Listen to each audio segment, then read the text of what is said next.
오늘은 이 귀하게 쓰임받는 준비된 그릇이라는 제목으로 은혜를 나눌 텐데, 정말 우리 하나님께서 귀하게 쓰는 그릇들이 우리 백성에는 많이 있어요. 저 여러분 모두가 각자에게 맡겨주신 그 재능대로 존귀하게 쓰임받는 그릇이 되어지기를 원합니다.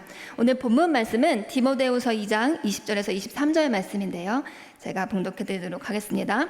큰 집에는 금그릇과 은그릇뿐 아니라 나무그릇과 질그릇도 있어 귀하게 쓰는 것도 있고 천하게 쓰는 것도 있나니, 그러므로 누구든지 이런 것에서 자기를 깨끗하게 하면 귀히 쓰는 그릇이 되어 거룩하고 주인의 쓰심에 합당하며 모든 선한 일에 준비함이 되리라.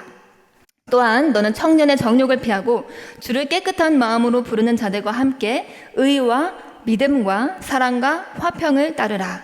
어리석고 무식한 변론을 버리라. 이에서 다툼이 나는 줄 알미라. 아멘. 귀하고 복된 주일 아침 온 오프라인으로 함께 예배드리시는 모든 분들을, 우리 백성인들을 주님의 이름으로 사랑하고 환영합니다. 오늘은 이렇게 귀하게 쓰임받는 준비된 그릇이라는 제목으로 함께 은혜를 받기 원하는데요, 이번 한 주간도 백성교회에 참 많은 소식들이 있었죠. 저희 교회처럼 이렇게 뉴스거리가 많은 교회가 또 있을까 싶을 만큼 이번 한 주간도 참 많은 빅 뉴스들이 있었습니다. 저희 목사님의 첫 설교집이 9월 1일에 출간이 되었었는데, 이 복음과 영적 전쟁이 출판된 지 3, 4일 만에 교보문고에서 이 종교 분야 3위를 기록했고, 또 네이버에서는 베스트셀러로 선정이 되었습니다. 이외에 각종 사이트에선 이 추천 도서로 선정되는 등 귀한 은혜의 소식들이 전해졌었고요, 또 오집음반이 발매되었고, 우리 목사님 한 사람이 정말 하나님의 손에 의해, 성령에 의해 딱 연단되고 준비되니까 얼마나 많은 제자들이 양성되고, 또 이렇게 합력하여서 이 하나님의 역사를 이 매일매일 매순간 나타내는, 또 수많은 영혼들을 살려내는 그런 기적을 우리가 보고 있죠. 정말 저희 목사님의 말씀처럼 요즘은 우리 백성교회를 향해 하나님의 시선이 고정된 것 같습니다. 그 예수님의 발걸음이 우리 백성교회를 향해 멈추신 것만 같은 놀라운 기적의 행진이 계속해서 이루어지고 있는데요, 오랜 세월 빛도 없이 소리도 없이 묵묵히 하나님께서 맡기신 이 제자 양성을 위해 시간과 물질 그리고 노력의 희생을 아끼지 않으셨던 저희 목사님의 이런 헌신 위에 하나님께서 이제 강력한 축복의 때를, 은혜의 때를 정말 눈에 밝히 보이게 열어주시는 것 같습니다. 베드로전서 5장 6절에 그러므로 하나님의 능하신 손 아래서 겸손하라. 때가 되면 너희를 높이시리라 했잖아요. 여러분, 때가 된 줄 믿습니다. 우리는 더욱더 겸손해야 할 줄 믿습니다. 이사야 60장 22절에 그 작은 자가 1000명을 이루겠고 그 약한 자가 강국을 이룰 것이라. 때가 되면 나 여호와가 속히 이루리라 하고 주님 말씀하셨습니다. 부족하지만 저도 하나님께서 이 귀하게 사용하시는 백성의 가족으로서, 또 사역자로서 매번 이 귀한 하나님의 일에 동참하게 되는데요, 동참할 때마다 야, 정말 이게 이루어질 수 있는 일인가 싶을 만큼 너무나 저희 목사님께서 이 일을 추진하실 때 막 큰 일들을 막 추진하시는데요, 믿고 순종하며 나아가다 보면 도저히 내 머리로는 안 될 것 같은 그런 일들도 우리의 생각과 한계를 초월하여서, 목사님 보세요, 저희 목사님 150곡 이상을 작곡하셨다니까요. 이 한계를 초월하는 일들을 해내시는 것을 우리 하나님이 보게 하시고, 또 그 일에 부족한 저도 동참하게 하시는 그런 은혜를 하나님이 주셨는데, 이 22살 어린 나이부터 제가 오늘까지 예수님 목사님을 만나서 이 영적인 훈련을 받았던 것이 얼마나 귀한 일이었는지, 하나님의 때에 조금이라도 준비될 수 있어서 얼마나 감사한지 요즘은 더 뼈저리게 느끼고 있어요. 사랑하는 백성가족 여러분, 저뿐만이 아니라 우리 모두는 하나님의 큰 복을 받은 사람들입니다. 이렇게 날마다 뜨겁게 하나님께 예배드리고 하나님을 만나고 또 치료받고 변화될 수 있다는 이 자체가 얼마나 큰 축복입니까? 그리고 우리가 이렇게 예배드리는 자체가 하나님의 때에 이 존귀한 동역자로, 하나님의 동역자로서 세워질 수 있는 준비가 되잖아요. 이 저절로 준비가 돼요. 우리 모든 백성인들이 고백하는 게 뭡니까? 예배만 드렸을 뿐인데 찬양이 개발되고, 예배만 드렸을 뿐인데 능력 있는 기도가 개발되고, 예배만 드렸을 뿐인데 빛이 발하게 되잖아요. 여러분, 이 하나님은 저와 여러분을 만드실 때에 분명한 창조 목적을 가지셨습니다. 바로 하나님의 영광을 위해서 저와 여러분을 창조하셨죠. 우리가 어떤 아픔, 어떤 문제 때문에 이 자리에 나오게 되었는지 몰라도 결국 하나님은 우리 모두를 당신의 영광을 나타내는 존귀한 그릇으로 빚으시기 위해 부르셨습니다. 이사야 43장 7절에 내 이름으로 불려지는 모든 자 곧 내가 내 영광을 위하여 창조한 자를 오게 하라. 그를 내가 지었고 그를 내가 만들었느니라. 우리 하나님이 불러주셨어요. 그래서 우리는 어떻게 살아야 되죠? 로마서 14장 7절에서 8절에 우리 중에 누구든지 자기를 위하여 사는 자가 없고 자기를 위하여 죽는 자도 없도다. 우리가 살아도 주를 위하여 살고 죽어도 주를 위하여 죽나니 그러므로 사나 죽으나 우리가 주의 것이로다. 하나님의 영광을 위해 부름받은 저와 여러분 모두가 이 시간 말씀 가운데 그 영광에 합당한 그릇으로 준비되기를 소원합니다. 정말 지금은 준비해야 할 때요. 그리고 이제까지 준비된 우리의 이 그릇으로 또한 우리 삶을 헌신하며 쓰임받을 때이기도 합니다. 끊임없이 더 아름답게 준비되고 쓰임받고 준비되고 쓰임받고. 두나미스가 이렇게 짧은 시간에도 연습해서 딱 설 수 있었던 이유가 뭐예요? 평상시에 이 예배 가운데 영적으로 그래도 준비가 조금이라도 되어 있었기 때문에 그렇게 갑자기 모여도 할 수 있었던 거잖아요. 이 우리의 하루하루의 예배가, 이 주일날 드려지는 이 예배, 한 타임의 예배가 이 하나님의 나라를 위한 준비되어지는 시간이라는 것입니다. 우리는 오늘 귀하게 쓰임받는 준비된 그릇이라는 제목으로 은혜를 받고 있는데요. 그릇에는 참 여러 종류가 있습니다. 사기로 만든 국그릇이나 밥그릇을 뜻하는 사발, 또 노쇠로 만든 밥그릇인 주발, 반찬을 담는 작은 접시를 뜻하는 쟁첩, 또 음식을 담거나 데우는 데 쓰는 양푼 등 우리 조상들은 아주 다양한 그릇을 만들어 그 용도에 맞게 사용했습니다. 오늘 본문 역시 여러 가지 그릇의 종류가 나옵니다. 사도 바울은 하나님이 쓰시는 이 사람을 그릇으로 비유하고 있죠. 본문 20절에 큰 집에는 금그릇과 은그릇뿐 아니라 나무그릇과 질그릇도 있어. 우리의 밥상에 다양한 음식을 담기 위하여 다양한 그릇이 쓰임받고 있듯이 하나님은 당신의 귀한 사역을 위해 우리 각 사람을 다양한 모습으로 부르셨습니다. 누군가에게는 음악적인 달란트를 주고 누군가에는 이 말을 잘하는 언권을 주시고요. 누군가에게는 글을 잘 쓰는 능력을 주시고요. 네, 사람들은 겉으로 보기에 빛나는 금그릇과 은그릇 같은 것을 선호합니다. 그러나 하나님은 금그릇, 은그릇, 나무그릇, 질그릇 모두를 다 사용하십니다. 만약 우리의 재능과 실력에 따라 혹은 외모에 따라 사용하신다면 참 낙심이 될 수 있어요. 그러나 하나님은 오직 중심을 보시는 분이시죠.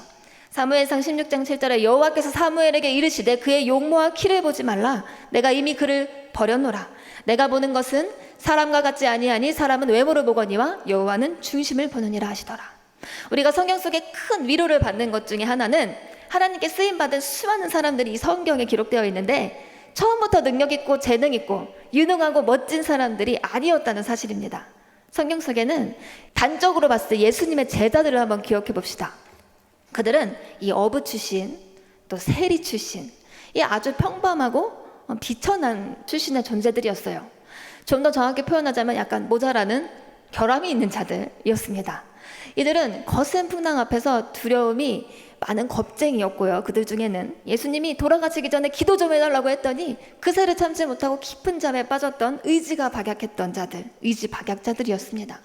또 마리아가 예수님의 발에 향유를 붓자 아니 왜 비싼 향유를 낭비하느냐고 헛소리나 하는 자도 있었고요. 예수님의 제자 중에 또 예수님의 수제자라고 불리웠던 베드로는 예수님을 3번씩이나 부인하고 저주했던 정말 심각한 꼴통들이었습니다. 그러나 여러분, 이 꼴통이었던 12명의 제자 중 한 사람, 회개하지 못했던 가룟 유다를 제외한 11명 모두가 결국에는 성령의 불을 받고 성령으로 연단받아 완전히 변화되어 복음을 증거하는 존귀한 그릇으로 쓰임 받게 되었습니다.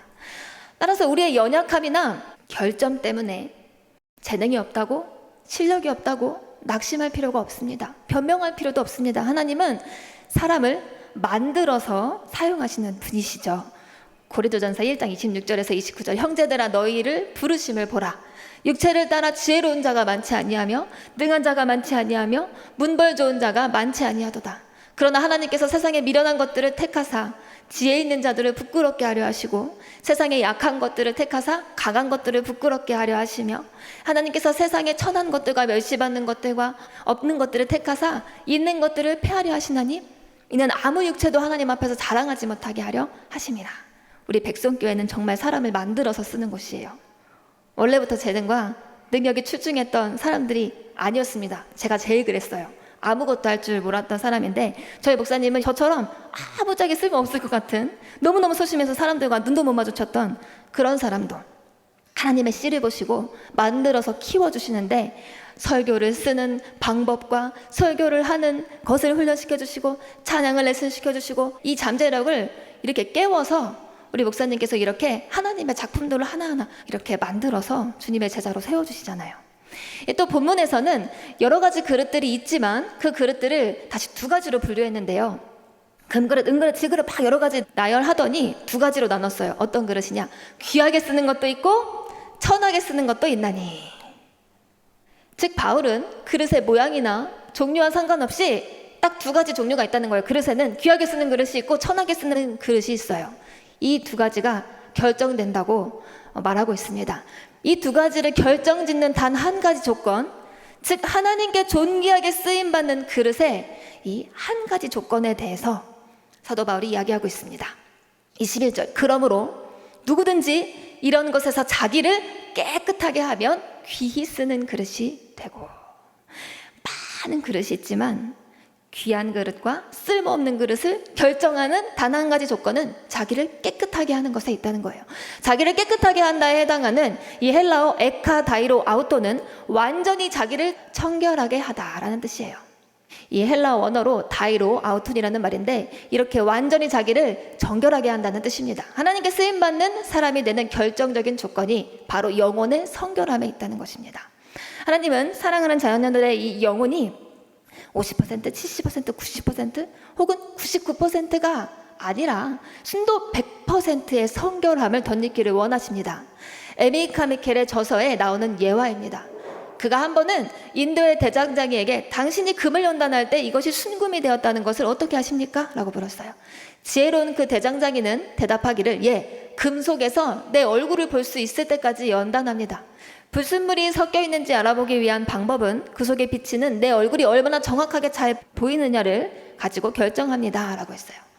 여러분, 금덩이에 쌓인 먼지는 휴지로서 충분히 닦입니다.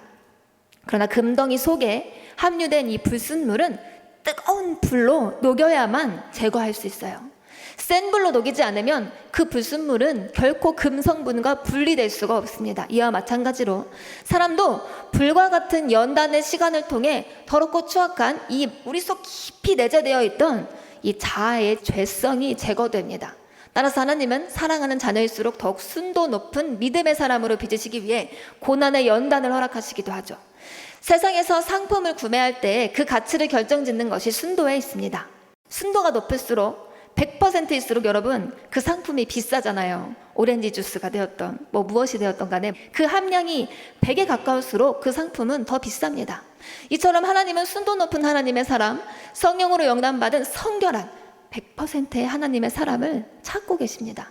우리의 영혼을 성결케 만드는 영적 준비를 통해서만 비로소 그리스도의 형상을 나타내는 빛의 사명을 감당할 수 있습니다. 한편 본문 20절에서 누구든지 이런 것에서 자기를 깨끗하게 하면이라고 했는데요. 여기서 말하는 이런 것에서는 무엇을 의미할까요? 본문 바로 앞구절인 19절에 그 답이 나오는데요. 19절에 보면 또 주의 이름을 부르는 자마다 불의에서 떠날지어다 라고 했어요. 불의.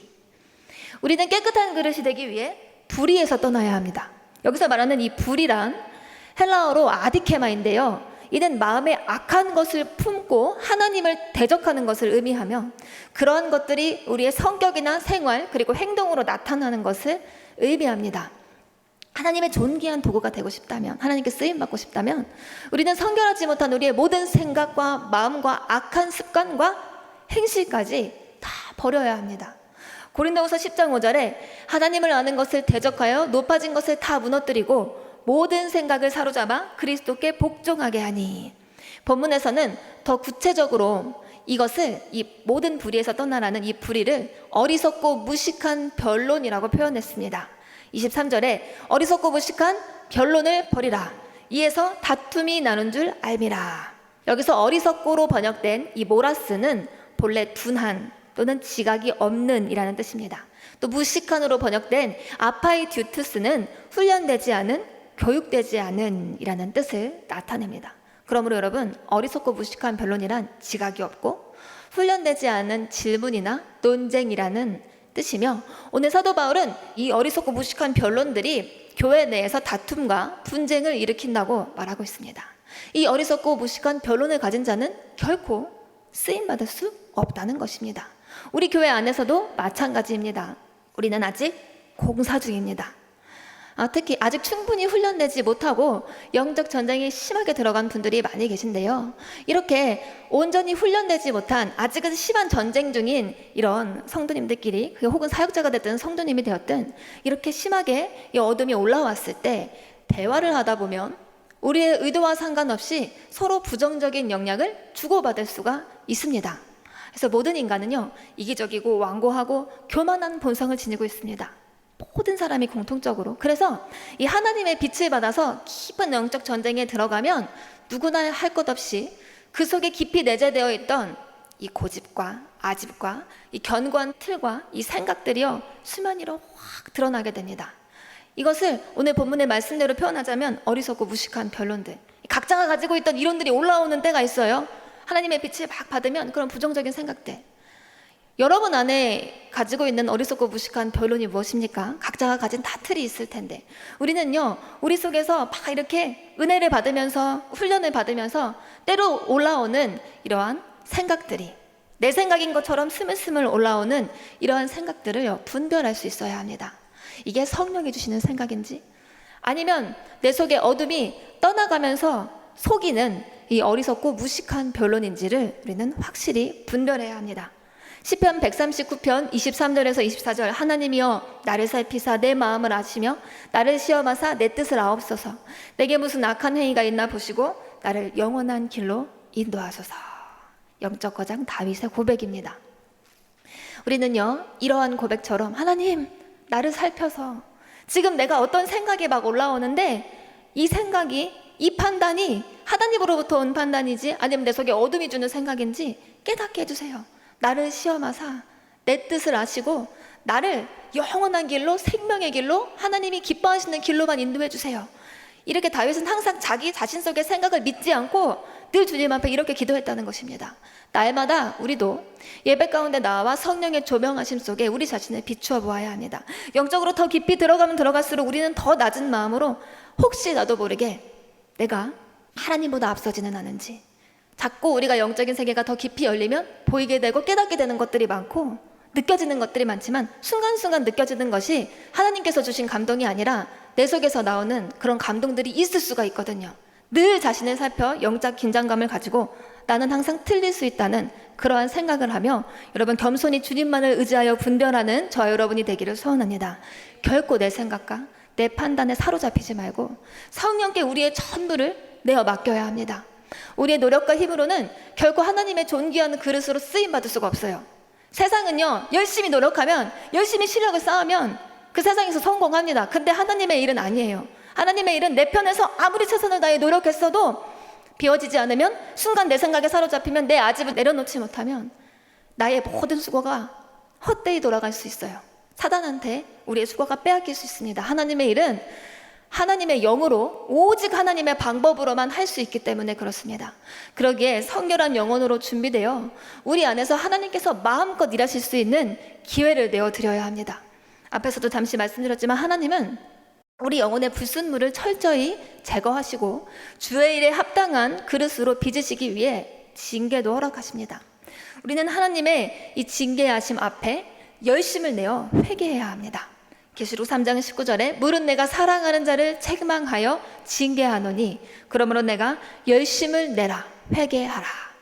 리처드 백스터의 회개했는가에 나오는 내용입니다. 너무나 많은 사람들이 육신과 자아의 탐욕스러운 욕구로 자신을 통치하면서도 단지 추잡하고 역겨운 죄를 짓지 않기 위해 애쓰고 있다는 그 이유 하나만으로 나는 도둑도 아니고 술주정뱅이도 아니고 사기꾼도 아니야, 난 교회도 나가고 기도도 했어, 난 회개도 했다고 이렇게 말한다. 근데 하나님은 이런 것들을 회개로 인정하지 않으신다.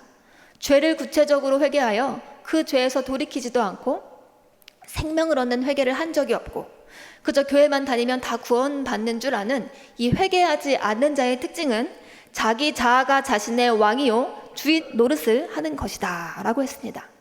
여러분, 이처럼 진정한 의미에서의 회개는 단순히 죄를 고백하는 데 머무르는 것이 아니라 철저히 주인 노릇하던 내 자아, 내 속에서 주인 노릇하던 이 내 자아가 죽고 하나님을 주인으로 모시는 것을 의미합니다. 이것이 참된 회개입니다.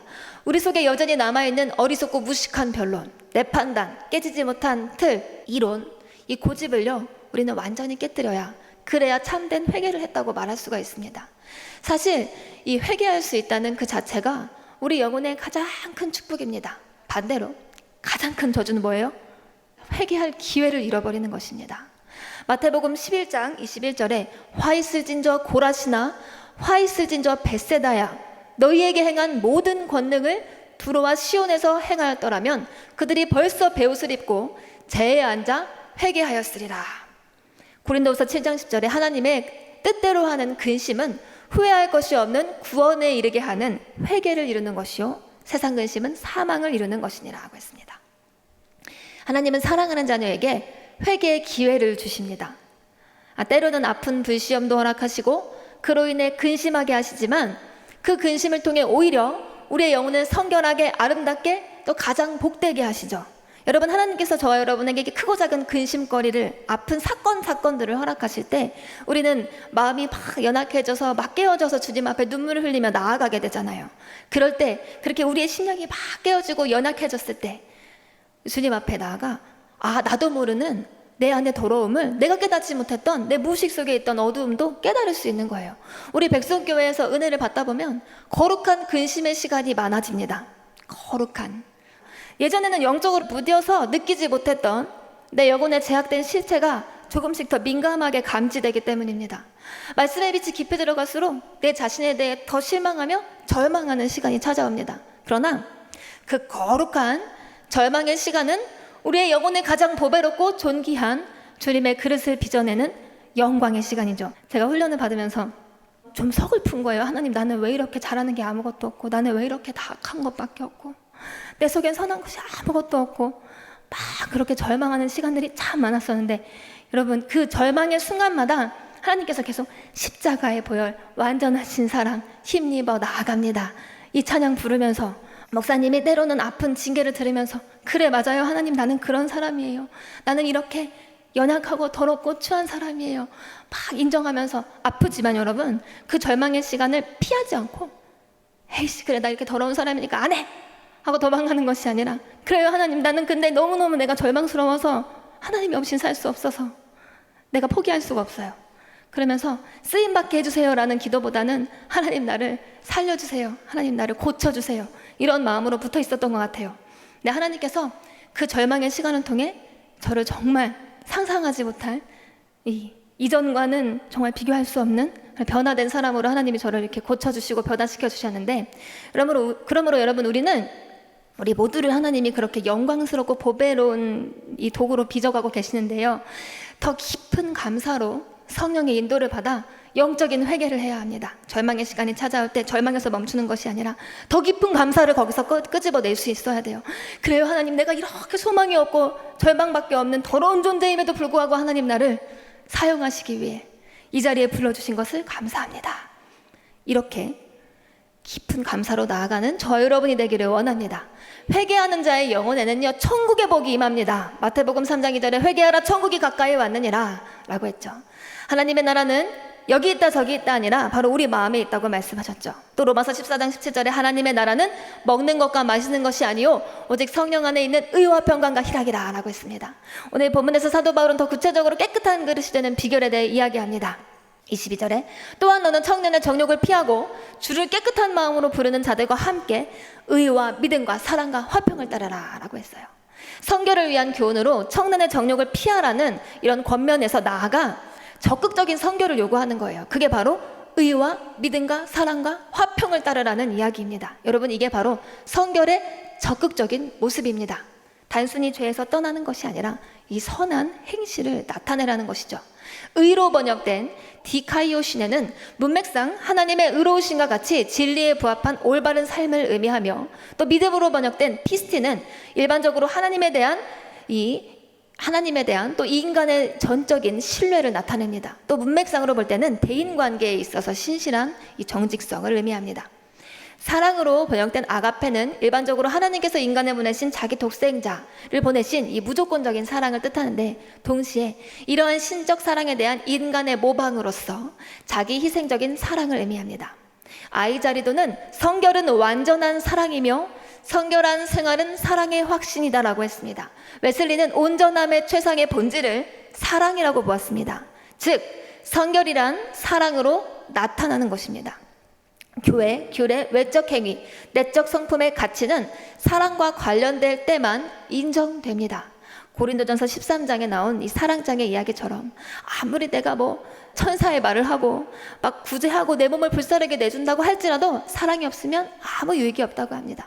하나님이 우리의 죄를 사하시고 구원하신 목적은 바로 우리 속에 사랑의 법을 이루시기 위함입니다. 하나님이 사랑이시기 때문에 로마서 13장 10절에 사랑은 이웃에게 악을 행하지 아니하나니 그러므로 사랑은 율법의 완성이니라. 저와 여러분이 훈련받는, 이렇게 예배드리는, 날마다 주님 앞에 가까이 나아가는 오직 한 가지 목적은 우리 안에 사랑의 법을 성취하기 위함입니다. 우드는 성결이란 소극적으로 모든 죄에서 깨끗하게 되는 것이고 적극적으로는 하나님의 거룩한 사랑으로 채워지는 것이다 라고 했습니다. 마지막으로 화평으로 번역된 에이레네는 히브리어 샬롬의 역어로서 여기서는 모든 그리스도인들 간의 평화롭고 완전한 상호 이해를 의미합니다. 그런데 오늘 본문에서 사도 바울이 요구한 적극적인 성결의 요소인 의, 믿음, 사랑, 화평, 이 네 가지는요 모두 다 이 관계적인 개념들인 것을 알 수 있어요. 하나님의 자녀는 위로는 하나님과의 관계, 옆으로는 사람과의 관계, 또 나와 나 자신과의 관계가 잘 이루어져야 합니다. 성경 66권을 딱 두 마디로 요약하자면 하나님 사랑 그리고 이웃 사랑이죠. 하나님은 우리에게 모든 사람, 심지어 우리 원수까지도 사랑하며 그들과 화목하라고 명령하셨습니다. 로마서 12장 16절에서 18절, 서로 마음을 같이 하며 높은 데 마음을 두지 말고 도리어 낮은 데 처하며 스스로 지혜 있는 채 하지 말라. 아무에게도 악을 악으로 갚지 말고 모든 사람 앞에서 선한 일을 도모하라. 할 수 있거든 너희로서는 모든 사람과 더불어 화목하라. 또 히브리서 12장 14절에 모든 사람과 더불어 화평함과 거룩함을 따르라. 이것이 없이는 아무도 주를 보지 못하리라. 여러분 정말 그렇게 살고 계십니까? 모든 사람과 화목하면서 살고 계십니까? 혹시 우리의 마음속에 남아있는 내가 저 사람은 정말 이해가 되지 않는다, 야 저 사람은 정말 안 돼, 이 내가 용납할 수 없는, 소화가 되어지지 않는 누군가가 있습니까? 그렇다면 여러분 우리는 더 강력한 성결의 은혜를 구해야 합니다. 우리의 힘으로는 할 수 없지만 성령의 능력으로 이 성결한 영혼을 소유할 때 우리는 모든 사람을 품을 수 있는 피스메이커 그리고 사랑 능력자가 될 수 있습니다. 이처럼 하나님의 손에 의해 연단된 성결한 그릇, 깨끗한 그릇은 하나님이 쓰시기에 합한 그릇이 된다고 오늘 본문에서 말하고 있습니다. 21절에 보면 거룩하고 주인의 쓰심에 합당하며 라고 했어요. 이 주인의 쓰심에 합당하다라는 뜻은요, 주인이 쓰기에 좋다, 주인이 쓰기에 편하다 라는 의미로 말할 수 있습니다. 여러분 아무리 비싸고 모양새가 좋은 그릇이라도 쓰기에 불편하면 잘 손이 가지 않죠. 주부들이 여기 많이 계신데, 반대로 별로 볼품은 없는데 쓰기에 좋고 편하면 어때요? 많이 사용하게 되는 거예요. 그래서 비싸게 준 그릇보다도 편하게 쓸 수 있는 그릇을 훨씬 더 유용하게 쓰잖아요. 이처럼 우리는요 성결한 영혼이 되어 하나님이 쓰시기에 아주 편한 그릇이 되어야 합니다. 하나님이 쓰시기에 편하려면 무엇보다 우리의 자아가 없어야 하겠죠.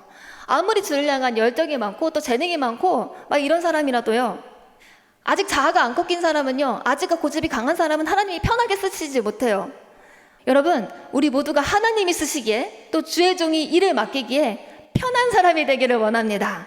이 편한 사람, 이게 너무너무 중요해요. 디모데후서 2장 3절에서 4절, 너는 그리스도 예수의 좋은 병사로 나와 함께 고난을 받아라. 병사로 복무하는 자는 자기 생활에 얽매이는 자가 하나도 없나니 이는 병사로 모집한 자를 기쁘게 하려 함이라. 여러분 하나님이 저와 여러분을 쓰신다고 할 때 저도 마찬가지예요. 저도 그런 사람이 되지 못하고 있는 것 같아요. 언제 어떤 상황이 되었든 정말 주여 내가 여기 있나이다, 나를 보내소서 할 수 있는 그런 편한 그릇이 되기를 간절히 소원합니다. 성결한 영혼, 깨끗한 영혼으로 연단받은 자는 주인의 쓰기에 편한 그릇이 되며 나아가 하나님의 모든 선한 일을 감당할 준비를 갖추게 됩니다. 본문 21절에 모든 선한 일에 준비함이 되리라 하고 했어요. 준비함이 되리라에 해당하는 헤토이마스 메노는 현재 완료 수동 분사형으로 주인의 사용을 위해 만반의 준비가 되어 있다라는 의미입니다. 우리는 하나님의 선한 일을 위하여 지음받은 존재입니다. 에베소서 2장 10절에 우리는 그가 만드신 바라 그리스도 예수 안에서 선한 일을 위하여 지으심을 받은 자니 이 일은 하나님이 전에 예비하사 우리로 그 가운데서 행하게 하려 하심이라. 우리는 우리 안에서 선한 사역을 시작하신 성령님을 의지하여서 또한 우리의 선한 의지를 불태워 적극적으로 영적인 실력을 키워야 합니다. 우리를 깨끗하게 비웠다면 또한 그에 맞는 영적인 실력을 키워야 돼요. 하나님은 준비된 자를 사용하시기 때문에 결코 게으른 자를 쓰시지 않기 때문입니다. 우리 목사님께서 만드신 찬양의 가사와 같이 여러분 영적 실력은 어떤 실력이죠? 영적 실력은 말씀의 실력, 찬양의 실력, 기도의 실력, 예배의 실력으로 나타난다네 라고 했잖아요.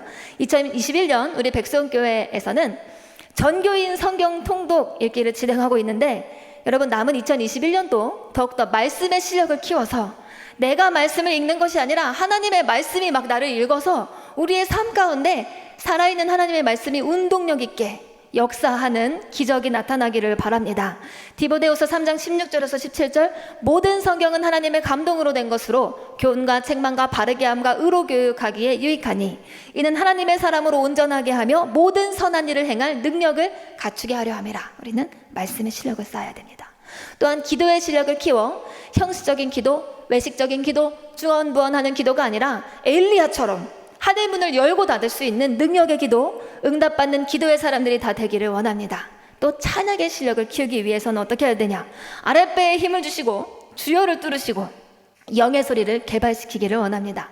또 예배의 실력을 키우기 위해 우리는 날마다 이루어지는 이 백석교회 예배를 통하여 영과 진리로 날마다 예배드리기에 힘쓰는 저와 여러분이 되기를 원합니다. 사랑하는 여러분, 우리 모두가 깨끗하고 성결한 영혼으로 준비되고 영적인 실력을 겸비하여서 하나님 앞에 존귀하게 쓰임받는 자들이 되기를 소원합니다.